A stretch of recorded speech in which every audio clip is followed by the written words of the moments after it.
Olá, amigos! Este é o Escola Aberta, uma série sobre cultura oral e simbólica tradicional luso-afro-brasileira. Esta série é um convite para tocarmos temas do folclore, ideias populares, simpatias, manias e coisas que o povo diz. Neste episódio, vamos ouvir a introdução do livro Tradições Populares de Portugal, de J. Leite de Vasconcelos, onde ele explica a relevância dos temas que aborda no livro. Introdução. Cada terra com seu uso, cada rosa com seu fuso. Adágio popular. Estou certo de que grande parte dos leitores deste livro hão de achá-lo uma coisa fútil, ou, quando muito, um assunto de simples curiosidade. Não me admiro. As ideias, antes de se imporem completamente, precisam passar por um struggle for life.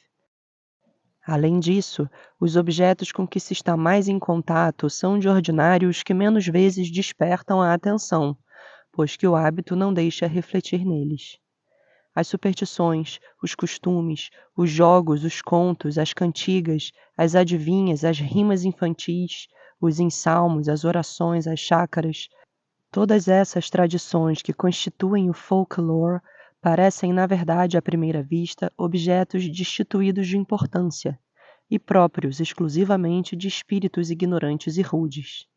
A importância, porém, do estudo científico das tradições populares resulta das seguintes razões, entre outras, e eu peço aos que combatem esse estudo o favor de mais refutar. Ponto 1. As tradições populares manifestam o modo como o povo encara atualmente a natureza e como vive na sociedade, no que vai uma necessidade de exame para o demopsicólogo e para o historiador, nenhum dos quais pode afirmar que surpreendeu todas as manifestações cerebrais, que entreviu a evolução da inteligência ou que conhece conscienciosamente o seu país, sem primeiro ter interrogado o povo, que, se por um lado é um órgão atrofiado do grande corpo da humanidade, por outro é ainda um embrião a desenvolver-se, e em ambos os casos representa uma das forças mais importantes de uma nação. Ponto 2. As tradições populares elucidam-nos sobre o passado, porque, no geral, nenhuma delas é moderna, como se reconhece pela comparação com o que existe nos diferentes países ou com o que no mesmo país existe em diferentes épocas. Foi para mostrar isto aos meus conterrâneos, que não o soubessem, que, além da parte puramente popular moderna, introduzi neste livro mais duas. Uma antiga, extraída dos monumentos literários e epigráficos da Lusitânia e do Portugal arcaico, outra estrangeira.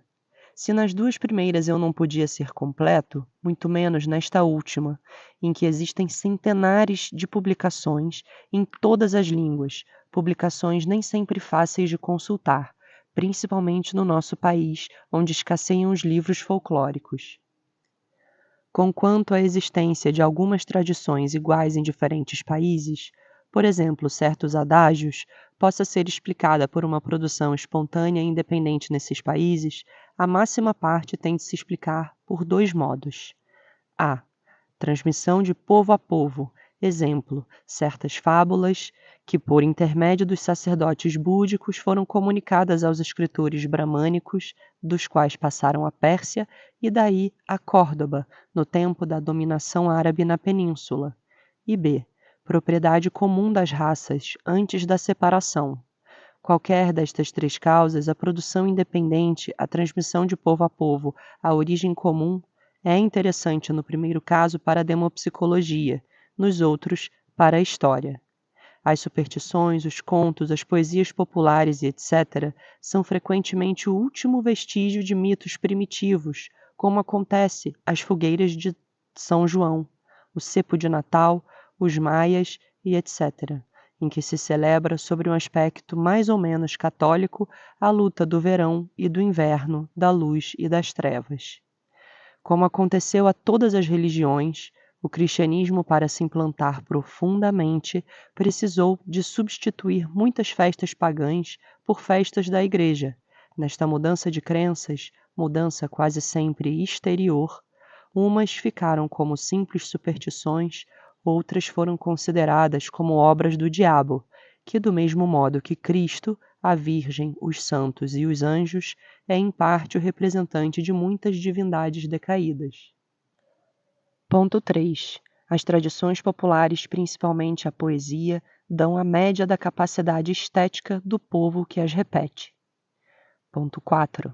As tradições populares habilitam-nos para avaliarmos o grau de comunicação que houve entre os escritores literários e o povo, porque as literaturas são tanto mais verdadeiras, tanto mais ricas, quanto em maior grau essa comunicação se exerce. Ponto 5. As tradições populares revelam processos naturais e formas arcaicas e dialetas da linguagem, cujo conhecimento importa para o campo da glotologia, como, por exemplo, a descoberta de um astro para o campo da astronomia. Daqui se vê a conveniência de relacionar o estudo da glotologia com o folclore. Ponto 6. As tradições populares têm uma importância prática pela sua aplicação à educação infantil. Uma boa educação consta de 3 partes: educação física, moral e intelectual. Ora, para todas elas, a tradição popular oferece temas variados. As forças físicas robustecem-se, por exemplo, nos jogos, como os cantinhos, a cabra cega, o assim se amassa. Muitos adágios, contos, fábulas e romances oferecem desfechos de alta moralidade. As faculdades intelectuais desenvolvem-se, por exemplo, na decifração das adivinhas, na perícia dos jogos, por exemplo, o peão, a pecha, etc., na poesia, a parte estética. As crianças amam naturalmente aquilo que conhecem, e por isso ser-lhes-á muito mais agradável começar a ler algumas ingênuas cantigas do berço e do São João do que as páginas açucaradas e maçudas de algum pregador delambido. Os costumes populares no ensino têm ainda a vantagem de fortalecer o cérebro da criança no respeito da nacionalidade, aqui representada num dos seus mais importantes elementos, a tradição.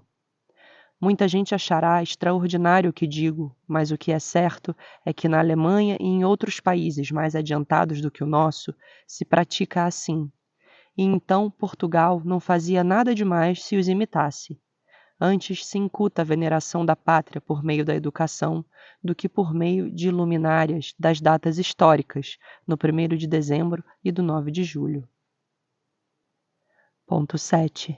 As tradições populares estudadas cientificamente oferecem ainda outra vantagem prática, porque preparando a interpretação delas, desfazem muitas crenças errôneas. Se os inquisidores tivessem tido conhecimento da histeropilepsia, escusavam de ter queimado tantos infelizes condenados como possessos.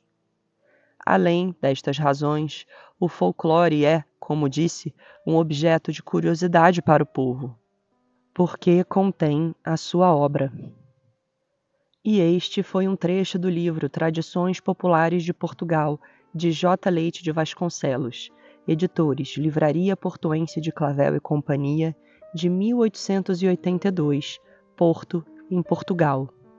Obrigada, amigos, e até o próximo Escola Aberta.